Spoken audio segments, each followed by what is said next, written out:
বন্ধুরা, এই ক্ষুধা আমাকে পাগল করে দিচ্ছে। আমি আজকে এই জ্বরের মুখে আমার উল্টোপাল্টা খাওয়া বারণ, লিভারের খুব সমস্যা, প্লাস হার্টের ওপরে একটা প্রেশার অনুভব করছি। মানে যাতায়াত করা, হাঁটাচলা করা খুব কষ্ট হচ্ছে। দুপুরবেলা একটুখানি অর্ডার দিয়ে আলু মুড়ি জানিয়েছিলাম, সেটা খেয়েছি, পেট ভর্তি। একটু পান খেয়েছি যাতে হজম হয়, কিন্তু তারপরেও না খাই।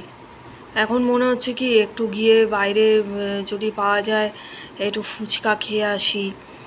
খুব ফুচকা খেতে ইচ্ছে করছে। মানে সকাল থেকেই ভীষণ আজকে ফুচকা খেতে মন হচ্ছে।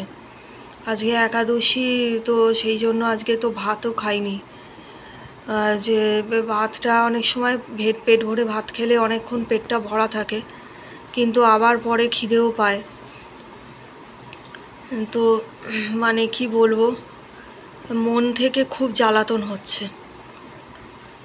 আমি দেখেছি, মানে বিশেষ করে না, মানে জানি না, এমনিও আগে যখন একাদশী পালন করতাম, তা একাদশীর দিনের বেশি করে ফুচকা খেতে ইচ্ছে করতো।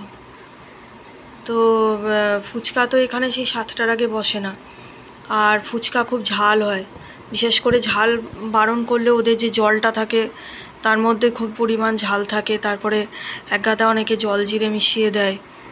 জল জিরে দেওয়া ফুচকা খেতে ভালো লাগে না। তো এবার মানে কি বলবো, এত ঝাল তো শরীরের জন্য খুব একটা ভালো না। এত ঝাল খাবো, এটা শরীরের শ্যুট হবে না। কিন্তু তাও মন থেকে অনবরতই মন থেকে খাই। অনবরত মনের মধ্যে খালি খাই। খাওয়া ছাড়া কিছু চিন্তাই করতে পারি না। অন্যদিকে যে মনকে ডাইভার্ট করে রাখবো পারছি না।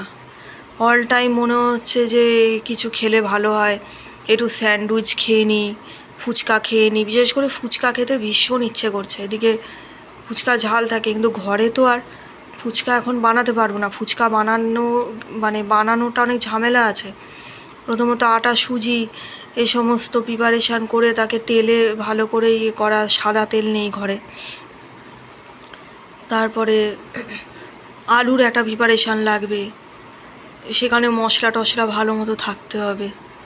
তারপরে জল বানাতে হবে, 3টে আইটেম ঠিক করে বানাতে হবে, তবে গিয়ে একটা ফুচকা দাঁড়াবে। আর সেখানে সাদা তেলও নেই যে ফুচকা তৈরি করতে পারবো এখন। আর ভালো লাগছে না, এত খাই মন, এত মানে যখনই ফাঁকা থাকি সব সময় মনে হয় এটা খাবো ওটা খাবো। খাওয়া আমাকে পাগল করে দিচ্ছে।